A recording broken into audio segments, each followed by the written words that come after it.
आज थोडा उशीर झाला कारण की आरोपींना गंगापूर कोर्टामध्ये प्रोड्यूस केलेलं होतं आणि PCR घेऊन आत्ताच आमची टीम परत आलेली आहे.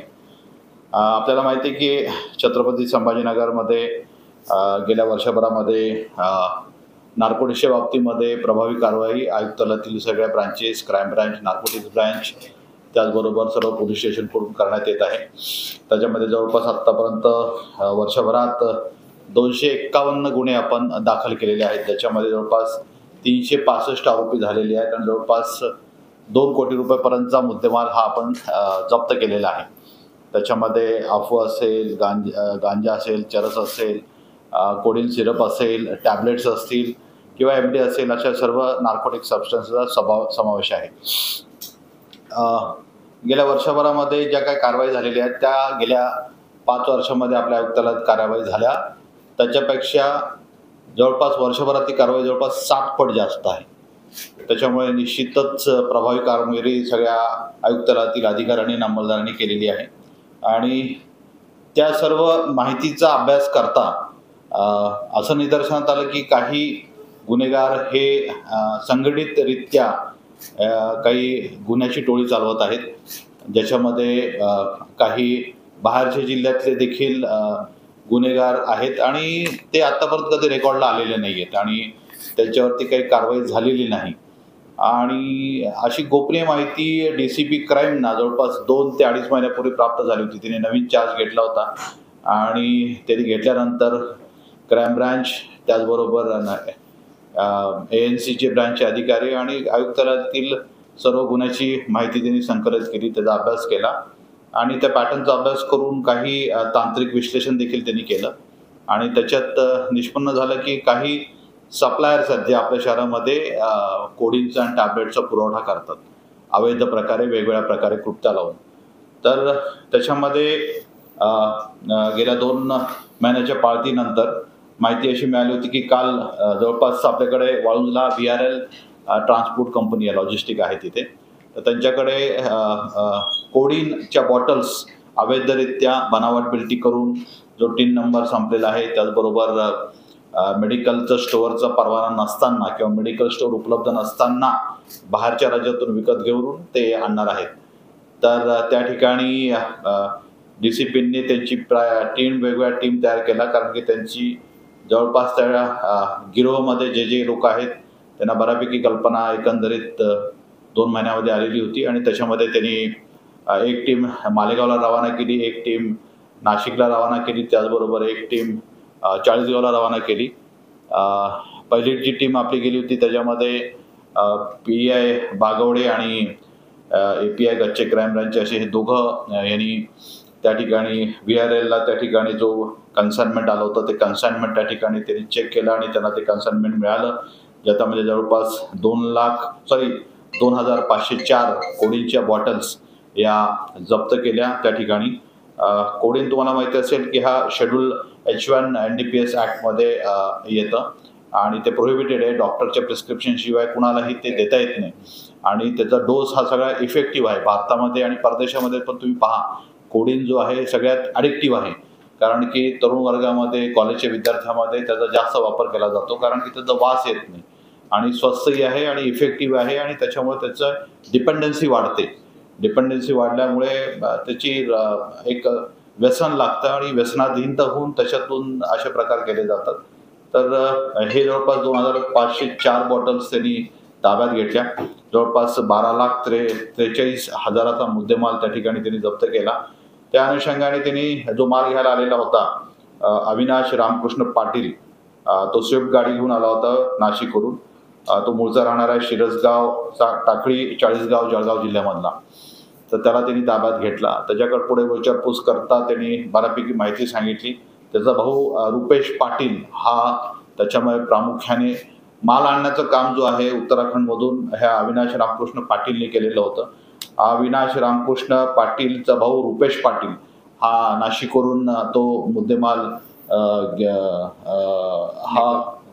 रुपेश पाटील हा एक येवल्याला ना एक मेडिकल स्टोअर आहे. मेडिकल स्टोअरचा परवाना जो आहे सध्या तरी प्रथमदर्शनी तो वापरात नाही असं दिसतं आणि त्या ठिकाणी सध्याच्या परिस्थितीत काल आमची टीम चेक करायला गेली होती, तर तिथे वॉटर प्युरिफायर जे आहेत त्याचे जे मशीन्स रिपेअर करण्याचं दुकान आहे आणि त्या ठिकाणी मेडिकल स्टोअर दाखवलेलं होतं आणि त्या ठिकाणी डिलिव्हरी त्यांनी उत्तराखंडवरून त्यांनी मागवलेली होती. अशा प्रकारे ते अस्तित्वात नसलेल्या मेडिकल स्टोअरच्या नावाने त्यांनी ती बिल्टी बनवली, पावती बनवली आणि VRL ट्रान्सपोर्ट करून या ठिकाणी ते माल घेऊन येत होते आणि तो माल आपल्याला इथं मिळालेला आहे, हस्तगत केलेला आहे, आपण जप्त केलेला आहे. स्विफ्ट गाडी जप्त केलेली आहे. रुपेशला पाटीलला आपण अटक केलेली आहे. त्याचा भाऊ अविनाश रामकृष्ण पाटील याला अटक केलेली आहे. त्याचवेळी या अविनाश आणि रुपेशच्या इंट्रोगेशनमध्ये असं कळालं की त्याचे काही साथीदारांना मालाची डिलिव्हरी देण्याकरता रुपेशनी अविनाशनी VRL लॉजिस्टिकला बोलवलं होतं. जे 3 त्या ठिकाणी आरोपी आपण पकडलेले ते माल घ्यायला आलेले होते नार्कोटिक्सचा, जे आपल्या शहरातले आहेत. अर्शद इब्राहिम पठाण जो बाजीपुराचा आहे, समीर शेख आणि असुल म्हणून असे 3 जण त्या ठिकाणी केलेले आहेत. मेडिकल स्टोअर ज्यांच्या नावाने चालवत जायचं ते येवल्याचे अमोल येवले त्यांचं नाव आहे. त्यांना देखील आपण अटक केलेलं आहे ह्याच्यामध्ये. अशा प्रकारे ह्या गुन्ह्यामध्ये जवळपास आपल्या शहरातील आणि इतर जिल्ह्यातील जवळपास 12 आरोपी आपण आत्तापर्यंत अटक केलेले आहेत आणि तपासामध्ये जे काही निष्पन्न झालेल्या बाबी आहे 2 महिन्यामध्ये इंट्रोगेशनमध्ये आणि टेक्निकल अनालिसिसमध्ये, तर आपण फिर्याद ही जवळपास आपल्या आयुक्तालय आणि बाहेरचे मिळून 41 आरोपींवरती दाखल केलेली आहे. प्रत्येक गुन्हेगारांचं रेकॉर्ड असेल किंवा आहे त्याची पडताळणी केली जाईल आणि सदरील गुन्ह्याला मकोका सेक्शन्स आणि कलम देखील लावण्यात येतील. या सर्व कारवाईमध्ये DCP क्राईम रत्नाकर नवले, त्यांचे सहकारी अधिकारी आयुक्तालयाचे आपले क्राईम ब्रँचचे PI Sambhaji Pawar, PI anti नार्कोटिक्सच्या बागवडे, API गच्चे, त्याचबरोबर क्राईम ब्रँचचे API Shelke, PSI Bodkhe, PSI Shinde, CPचा आपला स्पेशल खॉट तयार केलेला आहे. त्याच्यात 25 मुलं आहेत आणि API Shivaji Chaure, API Sandeep Kale, PSI Arjun Kadam, PSI Abhijit Chikhlikar आणि अतिशय उत्कृष्ट काम केलं. या सगळ्यांचं कोऑर्डिनेशन, नियोजन एकाच वेळी मस्के ANCचे PSI मस्के, कारण की हे एकाच वेळी वेगवेगळ्या ठिकाणी ऑपरेशन आपलं होतं. त्याची गोपनीयता राखणं हे अत्यंत जिकिरीचं काम होतं आणि ते ठेवून आमच्या अधिकाऱ्यांनी अत्यंत यशस्वी, माझ्या माहितीप्रमाणे एवढ्या मोठ्या प्रमाणामध्ये शहरामध्ये कोडींचे सिरपच्या बॉटल पहिल्यांदाच पकडल्या गेलेल्या आहेत आणि मला खात्री आहे की ह्या कारवाईनंतर शहरामध्ये जे आपला अंमली पदार्थाविरुद्ध जो ड्राईव्ह चालू आहे हा आणखीन मोठ्या प्रमाणावर त्याने प्रभावीपणे राबवण्यात येईल.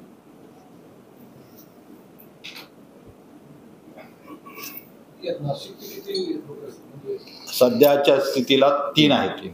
3 आहेत. 2 पाटील निवड.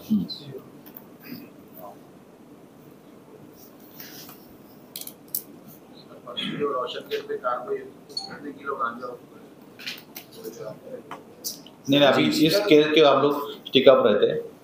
रोशन का केस के बारे में बात नहीं करते. नाही VRL कंपनी त्याच्यामध्ये काहीही संबंध नाहीये. VRL कंपनीला ते बॉक्सेस वगैरे येतात, त्यांना मेडिकल कन्साइनमेंट बिल्टी असते, त्याच्यामध्ये VRL कंपनीचा त्याच्यामध्ये काही रोल नाहीये. यापूर्वी जसं हमसफरच्या मामल्यात झालं होतं नाही, तसं नाहीये स्पेसिफिक. कारण की कसं आहे की हमसफर किंवा त्या गाड्यांना कोणत्या प्रकारचे गुड्स ट्रान्सपोर्टेशनचे परवाना नाहीयेत. ह्यांचा जे परवाना जो आहे स्पेसिफिक गुड्स ट्रान्सपोर्टचा परवाना आहे. परवानग्या घेऊन ऑर्डर देऊन ते व्यवस्थित सामान आणि मटेरियल ते घेऊन येतात त्याच्यामध्ये. त्याच्यामुळे त्या VRL लॉजिस्टिक कंपनीचा याच्यामध्ये काही सहभाग किंवा कुठल्याही तसं नाही. तो तपासाचा भाग आहे. कारण की आता आरोपींना आजच अटक काल झालेली आहे आणि परत PCR मिळालेले 18 तारखेपर्यंत आणि क्राईम ब्रँचचे ऑफिसर्स त्याचबरोबर ANC आणि बाकीचे सगळे टीम तपास करतील. उत्तराखंडून रुपेशमध्ये थेट माल घ्यायचा, तो इकडे पाठवायचा आणि इथले पॅडलर त्याला मूव्ह करायचे. हो यस. आणि आता ह्याची व्यापकता फक्त आपल्या शहरापुरता आहे का इतर जिल्ह्यामध्ये आहे, नाशिक, धुळे, जळगाव, त्याचे देखील आम्ही पडताळणी करत आहोत. सर मुद्देमाल आणि आरोपी वाढण्याची शक्यता आहे. 100% फिर्यादीमध्ये तुम्ही बघितलं 41 आरोपी आहेत. आणखी वाढ हा 12 आरोपी तर अटक केलेली आहेत. बाकीचे जे शहरातले आहेत इतर आहेत ते फिर्यादीमध्ये सगळ्यांची नाव आहेत. आता प्रेस नोट आपल्याला दिली त्या सगळ्यांची नावं नमूद आहेत. अजून वाढते. अजून वाढतील, 100% वाढतील आणि या 41च्या व्यतिरिक्त आणखी तपासात जे जे काही निष्पन्न होतील ते निश्चितच वाढतील.